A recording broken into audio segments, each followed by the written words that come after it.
आपके अपने YouTube channel रोहक class दोस्तों आपका स्वागत है। आपका दोस्तों आज कक्षा 11वीं का वार्षिक परीक्षा का पेपर था। ओके, लगातार दोस्तों मैं आपको तैयारी कर रहा था तो बेहतरीन तरीके से आपका पेपर गया होगा। ओके, तो ये मेरे पास जो कौन सा सेट है, ये मेरे पास सेट डी है। ओके, 11044 वाला। आपके पास कौन सा सेट है कमेंट बॉक्स में जरूर बताइएगा। हर जिले में आपको पता अलग अलग सेट आ रहा है, किसी में सेट ए, किसी के सेट बी, किसी के सेट सी, ई, एफ, जी, सभी प्रकार के सेट आ रहे हैं। ओके, मेरे पास यहाँ सेट डी है, उसका मैं आपको सॉल्यूशन बता रहा हूँ। बाकी आपको और अधिक अदर किसी सेट का सॉल्यूशन चाहिए कमेंट बॉक्स में जरूर बताइएगा। ओके, तो देख लेते हैं। तो आपके अलग हो सकते हैं, ऑब्जेक्ट अलग क्वेश्चन होंगे। ओके, हर सेट में अलग अलग क्वेश्चन है। ओके, तो सही विकल्प चुनकर लिखिए। पहला, 1 मोल में नाइट्रोजन गैस का समान ताप आयतन होता है तो आपका 22.4 लीटर। ये मैंने आपको मॉडल पेपर में बताया था। ओके, और ये एडजस्टेस आ गया है। चुंबकीय क्वांटम संख्या निम्न में से किससे संबंधित है? तो अभिविन्यास से संबंधित है। परमाणु आवर्त सारणी किस आधुनिक आवर्त सारणी किस गुण पर आधारित है? तो आधुनिक आवर्त सारणी आपके परमाणु क्रमांक पर आधारित है। ओके, जल का पीएच मान सिंपल है, जल का पीएच मान क्या है? 7 होता है। ओके, निम्नलिखित में से कौन सा यौगिक अल्कोहल का क्रियात्मक समावी है? ईथर इसका राइट आंसर होगा। ओके, मार्कोनी का आपके नियमानुसार प्रोपीन पर HBr के योग से मुख्य उत्पाद बनता है ट्रू ब्रोमो प्रोपीन, इसका होगा। प्रोपेन हो तो प्रोपीन होना चाहिए। ओके, बाकी आपका सही हो जाएगा। आगे देख लेते हैं।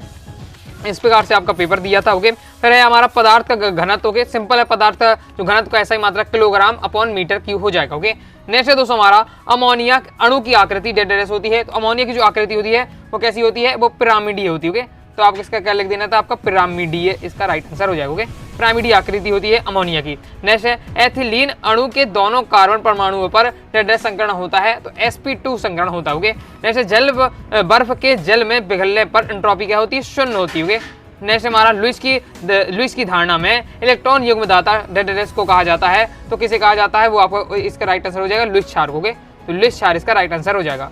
ओके, तो ये आपका हो जाएगा लुईस क्षार। ओके, ये आपका हो जाता है। आगे देख लेते हैं। वैसे मैंने आपको लुईस क्षार को तैयार करने को बताया तो वो आपकी क्या है? लुईस क्षार की परिभाषा दी गई है। ओके, नेक्स्ट है 298 कैलोरी पर जल के आयनिक गुणनफल का मान आपके इतना पूछा जा रहा है। ओके, तो इसका क्लियर आंसर आपको कमेंट बॉक्स में बताइए। ओके, बाकी इस प्रकार से आपका दिया हुआ है। फिर हमारी सही जोड़ियां देख लेते हैं। सही जोड़ी में हमसे क्या है? द्रव्यमान संरक्षण नियम। तो द्रव्यमान संरक्षण नियम आपका लेबोइजिए ने दिया था।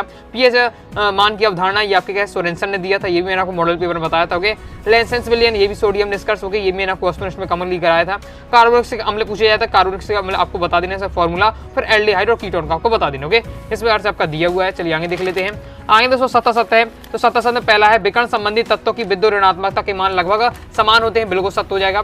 नेक्स्ट है आपका प्रबल अम्ल और प्रबल क्षार की उदासीनीकरण उष्माकान मान आपका इतने किलो क्लोरीन होता है तो इसमें माइनस होना चाहिए। ओके, तो बाकी आप सत्य भी लगा सकते हो। ओके, तो देख लेते हैं। बाकी यहाँ माइनस होगा तो उसके अनुसार असत्य होना चाहिए। फिर ओके, क्लियर करके बताइएगा आपने कैसे आंसर लगाया। नेक्स्ट है बफर विलयन में अम्ल या क्षार मिलाने पर पीएच मान स्थिर रहता है, बिल्कुल सत्य हो जाएगा।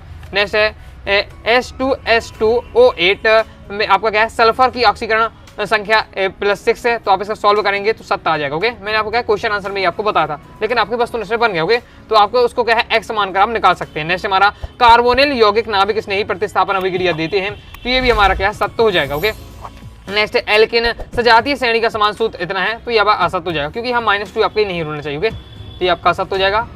इस प्रकार से कंप्लीट होता है। आगे देख लेते हैं। अब आ जाते हैं दोस्तों हमारे एक शब्द एक वाक्य में उत्तर। पहला है सर्वाधिक ऋण विद्युतीय तत्व का नाम बताना, तो फ्लोरीन होता है। ओके, तो फ्लोरीन राइट आंसर हो जाएगा। नेक्स्ट हमारा सल्फर टेट्राफ्लोराइड अणु की आकृति कैसी होती है? तो इसकी जो आकृति होती है वो होती है आपकी त्रिकोणीय।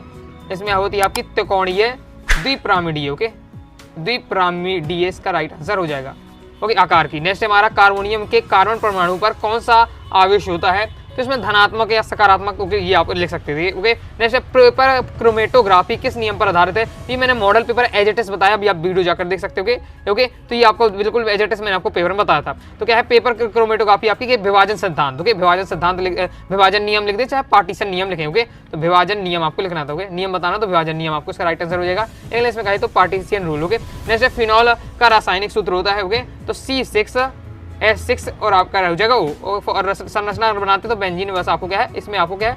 केवल O आपका रहता है, इस प्रकार से आपके रहता है। ओके, ओके, संरचना सूत्र आपको इस प्रकार से रहता है, OH रहेगा। बाकी आपको ये रासायनिक सूत्र बताना C6H6O आपका हो जाएगा। बाकी आपका पूछा जाता है रदरफोर्ड परमाणु मॉडल की 2 सीमाएं। ओके, इसमें मैंने आपको ये बता दिया था हाइजेनबर्ग की अनिश्चितता सिद्धांत आपको और गणितीय व्यंजन आपको बता देना। तो अनिश्चितता सिद्धांत बताता, इसमें आपका कच्छ और कच्छक में 2 अंतर आ जाता है। ओके, और इसमें देखिए, इसमें तो आपको इलेक्ट्रॉनिक विन्यास सिंपल आपके बताने थे इनके। ओके, नेक्स्ट हमारा आयनन विभव क्या है को परिभाषित करना था, सिंपल है। ओके, नेक्स्ट आधुनिक आवर्त सारणी नियम लिखिए। फिर इसमें मैंने दोस्तों आपको कहा मेंडली की आवर्त सारणी की दूर सीमाएं आ जाती हैं आपकी, हो गए। फिर उत्प्रेरक की उपस्थिति में निकाय की साम्यवस्था को कैसे प्रभावित करती है, और इसमें आपको लुईस अम्ल है क्यों है, तो ओके, तो ये आपसे पूछा जा रहा था। फिर आपको क्या पूछा जा रहा था, IUPAC नाम पूछे जा रहे थे, आइडियोफॉर्म का सिंपल वाला आपका है, ओके।